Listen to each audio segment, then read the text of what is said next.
किसी समय की बात है, एक छोटे से गांव में मोहन नाम का एक गरीब आदमी रहता था। मोहन अपने परिवार के साथ एक छोटे से मिट्टी के घर में रहता था और किसी तरह अपनी रोजी रोटी चलाता था। उसकी पत्नी सीता और उसके दो बच्चे रोहन और मीना भी उसके साथ रहते थे। मोहन का जीवन बहुत कठिनाइयों भरा था क्योंकि वह मेहनत तो बहुत करता था, लेकिन उसके पास पर्याप्त साधन नहीं थे। खेत में दिन भर काम करने के बाद भी उसे बहुत कम अनाज मिलता, जिससे घर का गुजारा बड़ी मुश्किल से चलता था। मोहन के पास खेती के लिए जमीन बहुत थोड़ी थी और कभी-कभी बारिश न होने के कारण फसल भी खराब हो जाती थी। इस कारण वह बहुत परेशान रहता था। एक दिन जब मोहन खेत में काम कर रहा था, अचानक उसे बहुत थकान महसूस हुई। वह एक पेड़ के नीचे बैठ गया और सोचा, हे भगवान, मेरी इतनी मेहनत के बाद भी मुझे क्यों सुख शांति नहीं मिलती? मेरा परिवार भूखा प्यासा रहता है और मैं कुछ भी नहीं कर पाता। मोहन इन विचारों में डूबा हुआ था कि अचानक उसके सामने एक बूढ़ा साधु प्रकट हुआ। साधु ने लंबी सफेद दाढ़ी, सफेद वस्त्र और हाथ में एक लकड़ी का डंडा पकड़ा हुआ था। साधु ने मोहन से कहा, बेटा, मैं कई दिनों से देख रहा हूं कि तुम कितनी मेहनत करते हो, फिर भी तुम्हें फल नहीं मिल रहा। मैं तुम्हारी मदद करना चाहता हूं। मोहन ने आश्चर्यचकित होकर पूछा, महात्मा जी, आप कौन हैं और मेरी मदद कैसे करेंगे? साधु मुस्कुराया और अपनी झोली से एक छोटा सा बर्तन निकाला। ये बर्तन साधारण मिट्टी का बना हुआ था, लेकिन उस पर कुछ खास चमक थी। साधु ने बर्तन मोहन की ओर बढ़ाते हुए कहा, यह कोई साधारण बर्तन नहीं है। ये एक जादुई बर्तन है। इसे अपने घर ले जाओ और जब भी तुम्हें जरूरत हो, इस बर्तन से खाना मांगो। ये बर्तन तुम्हें जितना खाना चाहिए उतना खाना देगा। लेकिन याद रहे, इस बर्तन का दुरुपयोग मत करना। ये तुम्हारी सभी जरूरतें पूरी करेगा, परंतु लोभ से बचना होगा।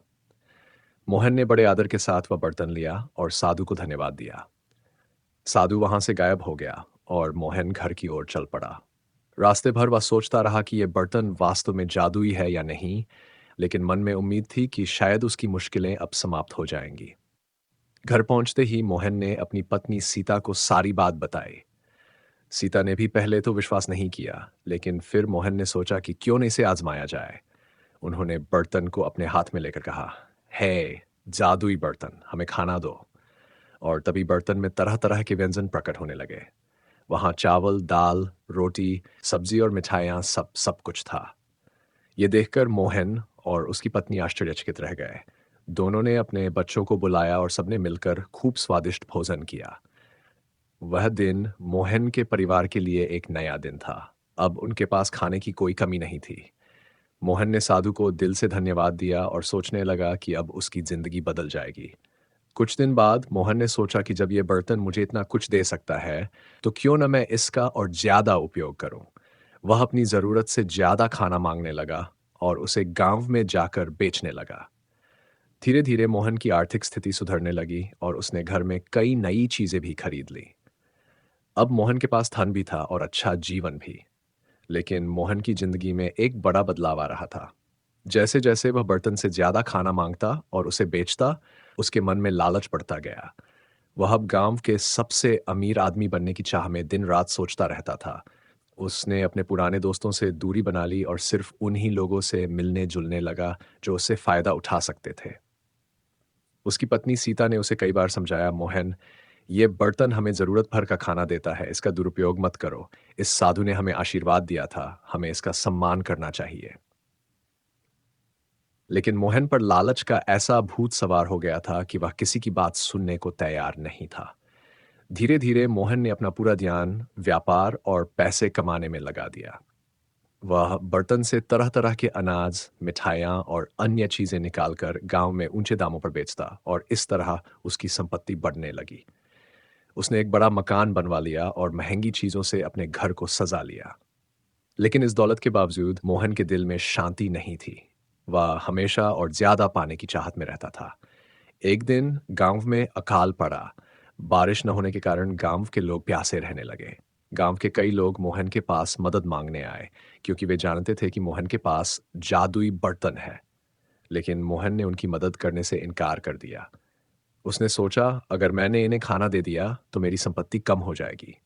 मुझे और अमीर बनना है, न कि इनकी मदद करके अपना नुकसान करना।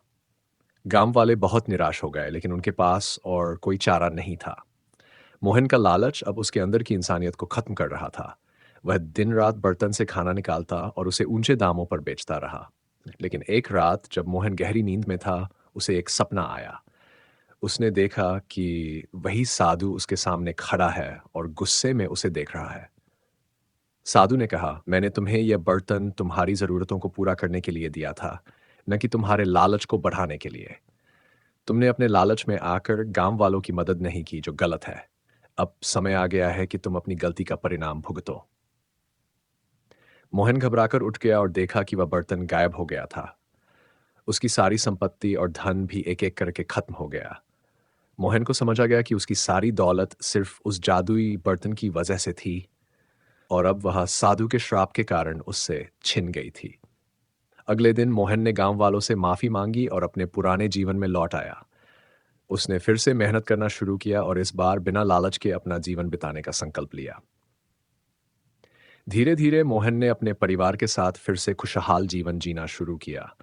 लेकिन इस बार उसने ये सीखा कि असली खुशी दौलत में नहीं बल्कि संतोष में होती है। इस प्रकार मोहन ने जादुई बर्तन से सीखा कि जीवन में हमें अपनी ज़रूरतों और इच्छाओं के बीच अंतर समझना चाहिए।